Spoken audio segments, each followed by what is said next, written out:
Because they're all put on the bed. Okay, it is Monday.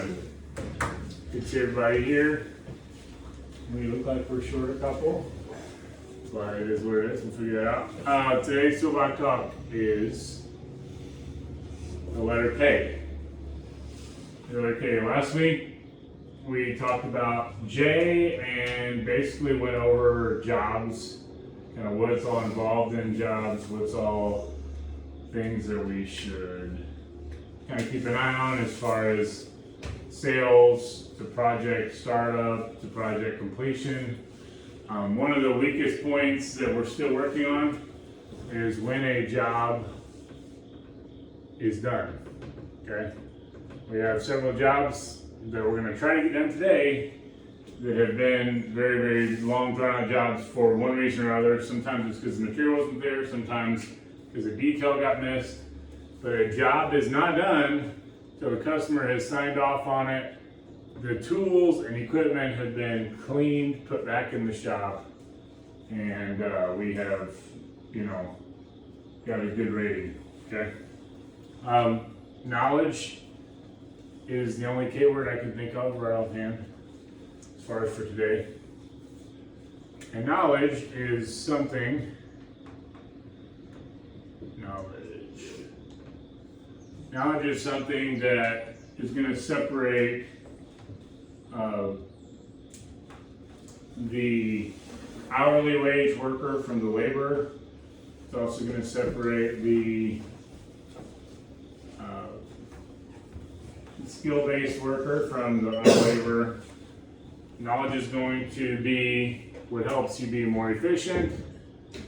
So it basically impacts a lot of the things we've already talked about. We talked about efficiency, I don't know how to spell it.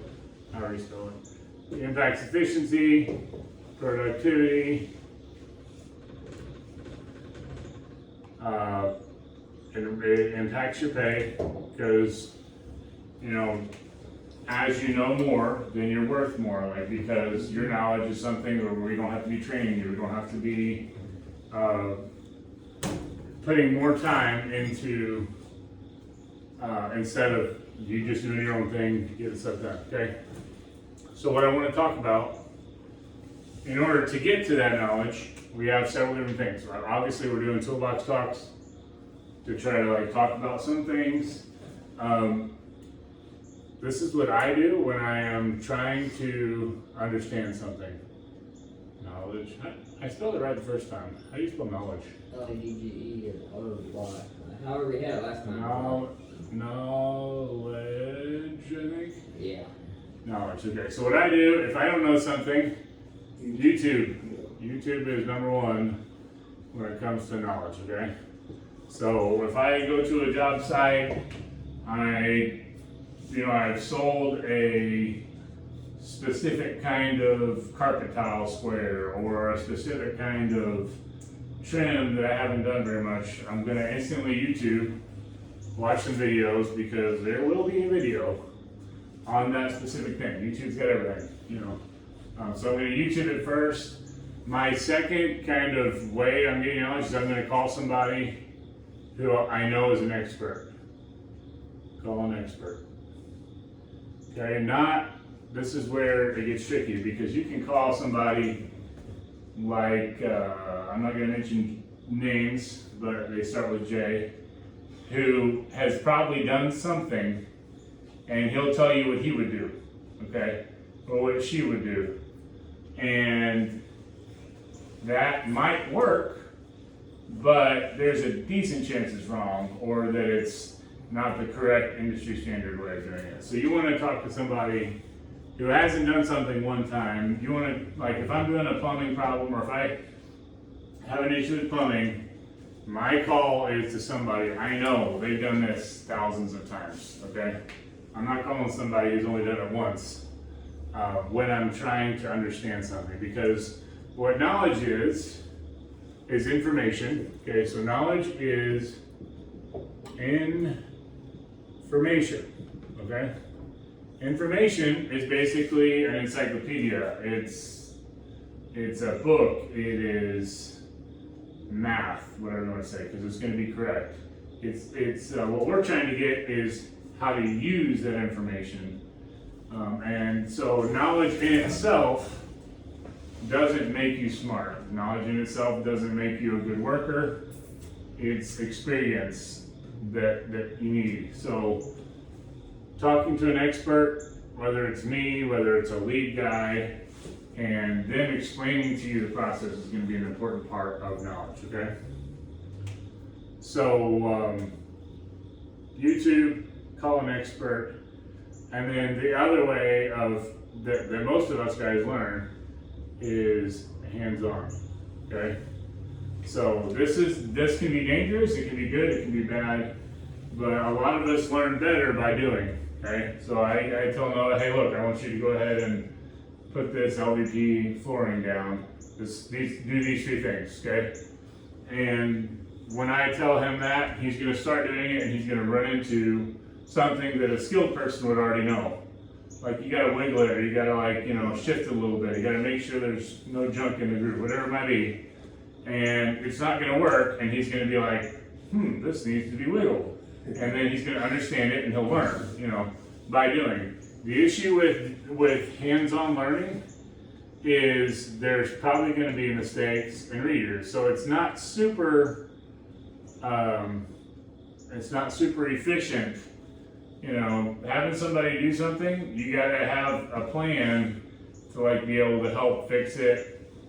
It's gonna go slower, So you gotta plan on having potential issues. So for us as crews, if we are doing hey, just figure it out, you'll figure it out.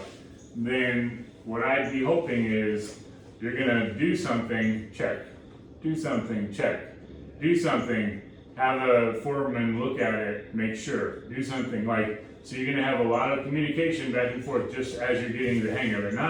We're not necessarily just trying to teach by as long as it's done, I don't care. No, that's not what we're going for. We're going for learning as a class. And you don't learn everything instantly. Most people don't. Some people can retain a lot of information, but knowledge or information is not necessarily, it doesn't necessarily produce skill. I mean, a 5-year-old can probably tell you something scientific. It doesn't make him a scientist, So our job when it comes to knowledge, information or knowledge, is to be able to, as we retain it, as we do a skill, as we do a task, our job is to be able to apply knowledge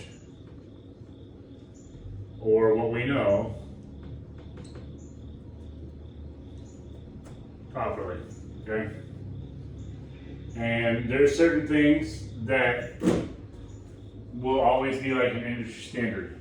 So say we're doing drywall, we all should know by this time when we all do a decent amount of drywall, we all know that a butt joint is going to be a minimum of 3 foot wide on a seam, okay? That's knowledge that you should know, but it doesn't necessarily mean that you're going to be skilled at it, because there's feathering it out, there's knowing how thick it's going to be. All you know is, well, that butt joint right there on this wall is obviously not right because you can still see it, which means they didn't float it far enough, which means minimum of 3 feet, You should know that drywall will look just fine until you put a flashlight up against it and then you see all the flaws. There's certain things that knowledge, we'll have, as we're working on processes and things like that, where you'll read the book on drywall, and in that book, it's going to say minimum of 3 foot on seams, minimum of 4 passes on a level 5 finish, these things, but you have to translate that into how you apply it, and that's going to be talking to a skilled person, watching some YouTube videos, trial and error, hands-on, things like that. All those things apply and need to be, thought of when we're dealing with knowledge, okay? Red flags when it comes to knowledge is and I run into this a lot when I hire guys. Oh, I'm a skilled, yeah, I've been a remodeler for, 15 years. And they have some tools, they may have a pickup truck or something like that, but the way they were taught to do something isn't the industry standard. There's always a standard when it comes to knowledge. Obviously, there's always another perspective on knowledge, Some guys are gonna be like, you should always run your flooring the short way, or always run your flooring the long way. But there's always gonna be an industry standard that we're going off of, okay? And an important part of knowledge, an important red flag, I should say, red flags when it comes to people who say they know something, is this right here. So it does not match instructions, okay? Most things come with instructions. So it's gonna be, that could be YouTube, that could be the labeling on the box. It could be the skilled, experienced guy's information. Red flags that we're looking for and that we need to make sure that we're careful about is guys who say they're a skilled person, which that skill level, and there's different things. I mean, having a vehicle that's operational and working, having a good driver's license, all those things are part of being a good worker. It doesn't mean you're a skilled worker. It just means you're here, oh, hi. One of the things that does come into play is if you were to look at an industry standard, if you were to look at something and say, this job should take 2 hours, okay? This is if you Google something, and I do this all the time, I'll Google something and be like, what is the average time for laying, a 12 by 12 run of drywall? And they'll be like, this is the average price nationally, and this is the average time it should take. And somebody who's, old with one arm is like, oh yeah, it'd take me a week to do that room. And somebody who does drywall all the time is gonna be like, it takes me 30 minutes to do that room, So there's certain things that knowledge is going to indicate whether they know something or they don't, okay? And we've talked about it in one of the earliest lessons, the bullshit lesson, where a lot of guys, they want to act like they know things, but they're full of bullshit. So it's good to remember that.